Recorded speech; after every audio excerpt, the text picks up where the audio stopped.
সুপ্রিয় ষষ্ঠ শ্রেণীর শিক্ষার্থীবৃন্দ, আজ তোমাদের বাংলাদেশ ও বিশ্ব পরিচয় বিষয়ের অনলাইন ক্লাসে স্বাগতম।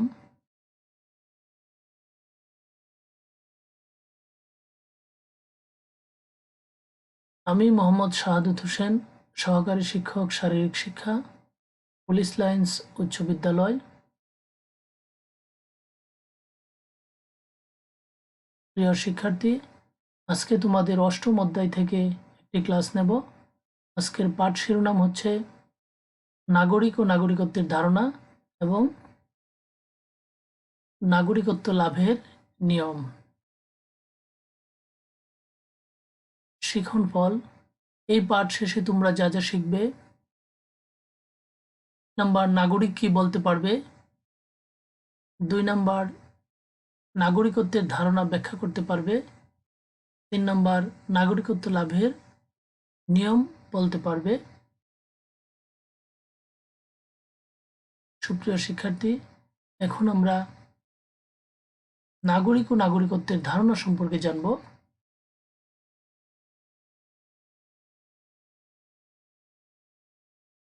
রাষ্ট্রে স্থায়ীভাবে বসবাসকারী অধিবাসীকে বলা হয় নাগরিক। প্রিয় শিক্ষার্থী, নাগরিকের সংজ্ঞাটা ভালো করে শিখবে। রাষ্ট্রে স্থায়ীভাবে বসবাসকারী অধিবাসীকে বলা হয় নাগরিক। পূর্বে নগরে বসবাসকারীকে নাগরিক বলা হতো।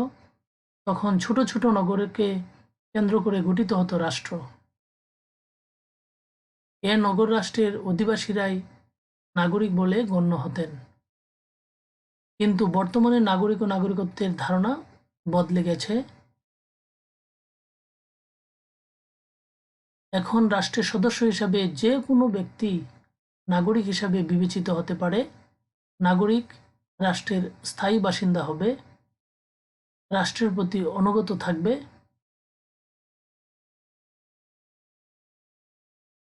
রাষ্ট্রের কল্যাণ চিন্তা করবে এবং রাষ্ট্রীয় প্রদত্ত সকল সামাজিক ও রাজনৈতিক সুবিধা ভোগ করবে। অর্থাৎ রাষ্ট্রের একজন নাগরিকের একদিকে যেমন রয়েছে সামাজিক ও রাজনৈতিক অধিকার, অন্যদিকে তেমনি রয়েছে রাষ্ট্রের প্রতি তার দায়িত্ব, কর্তব্য। প্রিয় শিক্ষার্থী, এরপর দ্বিতীয় পয়েন্টটা হচ্ছে নাগরিকের 4টি প্রধান বৈশিষ্ট্য।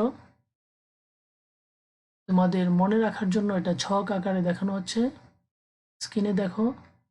নাগরিক, প্রথম বৈশিষ্ট্য রাষ্ট্রের প্রতি আনুগত্য। দ্বিতীয় বৈশিষ্ট্য রাষ্ট্রের স্থায়ী বাসিন্দা। তৃতীয় বৈশিষ্ট্য রাষ্ট্রের প্রতি দায়িত্ব কর্তব্য। চতুর্থ বৈশিষ্ট্য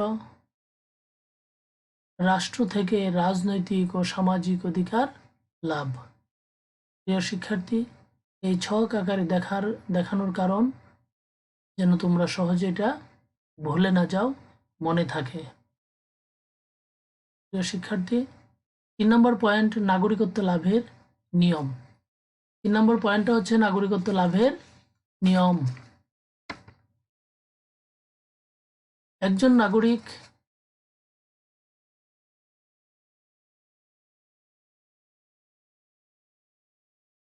প্রিয় শিক্ষার্থী, 3 নম্বর পয়েন্টটা হচ্ছে নাগরিকত্ব লাভের নিয়ম।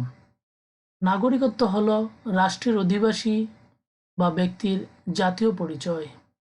রাষ্ট্রকে কেন্দ্র করে ব্যক্তি এ পরিচয় লাভ করে। নাগরিকত্ব লাভের 2টি প্রধান উপায়। নাগরিকত্ব লাভের 2টা প্রধান উপায় হচ্ছে, একটি হচ্ছে জন্মসূত্রে নাগরিকত্ব লাভ, আর একটি হচ্ছে অনুমোদন সূত্রে নাগরিকত্ব লাভ।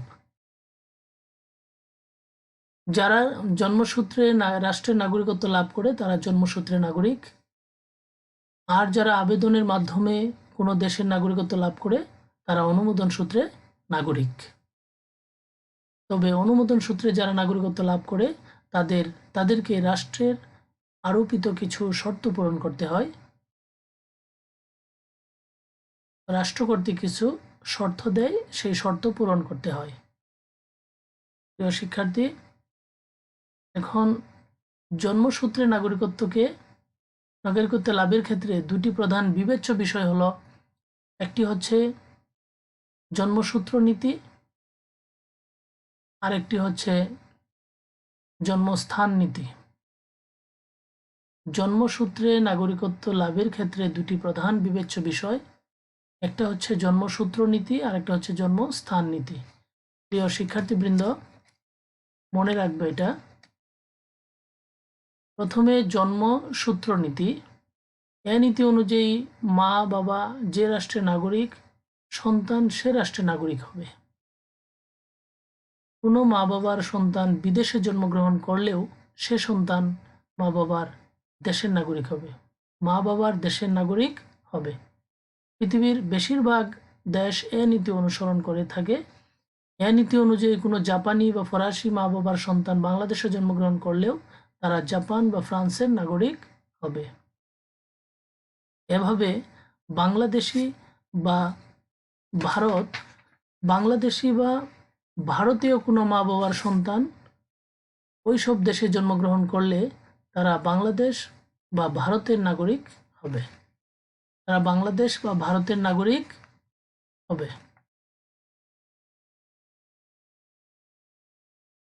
প্রিয় শিক্ষার্থী, এরপর জন্মস্থান নীতি। জন্মস্থান নীতি এ নীতি অনুযায়ী মা বাবা যে দেশেরই হোক না কেন, সন্তান যে দেশে জন্মগ্রহণ করবে সন্তান সে দেশের নাগরিক হবে। এ নীতি জন্মস্থানের উপর নির্ভর করে। এ নীতি অনুযায়ী বাংলাদেশের মা বাবার কোনো সন্তান আমেরিকায় জন্মগ্রহণ করলে সে আমেরিকার নাগরিক হবে এবং সে দেশের নাগরিকত্ব লাভ করবে। শুধু তাই নয়, এ নীতি অনুসরণকারী দেশের জাহাজ বা দূতাবাসে কোনো শিশু জন্মগ্রহণ করলে সে সেই রাষ্ট্রের নাগরিক হবে। তবে বিশ্বের খুব কম সংখ্যক রাষ্ট্র এ নীতি অনুসরণ করে। প্রিয় শিক্ষার্থী, এটা মনে রাখবে, বিশ্বের খুব কম সংখ্যক রাষ্ট্র এই জন্মস্থান নীতিটা অনুসরণ করে থাকে।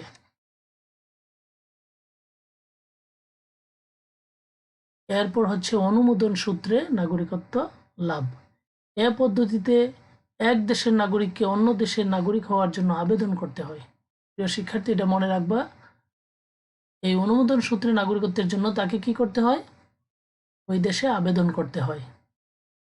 এখন এক রাষ্ট্রের নাগরিক সহজে অন্য একটি বা একাধিক রাষ্ট্রের নাগরিক হচ্ছে অনুমোদন সূত্রে নাগরিকত্ব লাভ করার ফলেই এটা সম্ভব হচ্ছে। শিক্ষা, চাকুরি, ব্যবসা বাণিজ্য ছাড়াও নানা কারণে এক দেশের নাগরিককে অন্য দেশে বসবাস করতে হয়। এরূপ বসবাসকারী ব্যক্তির ওই দেশের নাগরিকত্বের প্রয়োজন হয়, তখন রাষ্ট্রের কাছে ওই ব্যক্তি আবেদন করে। আবেদন পরীক্ষা নিরীক্ষা করে রাষ্ট্র শর্ত সাপেক্ষে স্থায়ীভাবে নাগরিকত্ব প্রদান করে। প্রিয় শিক্ষার্থী, কোনো ব্যক্তি অনুমোদন সূত্রে কোনো রাষ্ট্রের নাগরিকত্ব লাভ করবে যদি সে কিছু শর্ত আছে, এই শর্তগুলা মানতে পারে। যেমন 1 নম্বর, ওই রাষ্ট্রে কোনো নাগরিককে বিয়ে করে। 2 নম্বর, ওই রাষ্ট্রের সম্পত্তি ক্রয় করে। 3 নম্বর, ওই রাষ্ট্রে দীর্ঘদিন ধরে বসবাস করে। 4 নম্বর, ওই রাষ্ট্রে চাকরিরত থাকে। 5 নম্বর, ওই রাষ্ট্রে ভাষা জানে। 6 নম্বর, ওই রাষ্ট্রের সেনাবাহিনীতে চাকরি গ্রহণ করে। 7 নম্বর, ভালো চরিত্রের অধিকারী হয়। 8 নম্বর, উন্নততর দক্ষতার অধিকারী হয়। 9 নম্বর, রাজনৈতিক আশ্রয় গ্রহণ করে। এগুলা হচ্ছে শর্ত। তবে এই এতগুলা শর্ত পূরণ করতে হয় না, এক বা একাধিক শর্ত পূরণ করতে পারলেই সে কি হবে? ওই দেশের নাগরিকত্ব লাভ করবে অনুমোদন সূত্রে। প্রিয় শিক্ষার্থীবৃন্দ, এখানে আরেকটা পয়েন্ট আছে, সেটা হচ্ছে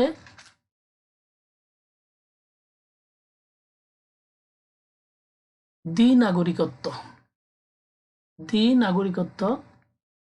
একই ব্যক্তি দুইটি দেশের নাগরিকত্ব লাভ করলে তাকে দ্বি-নাগরিকত্ব বলে।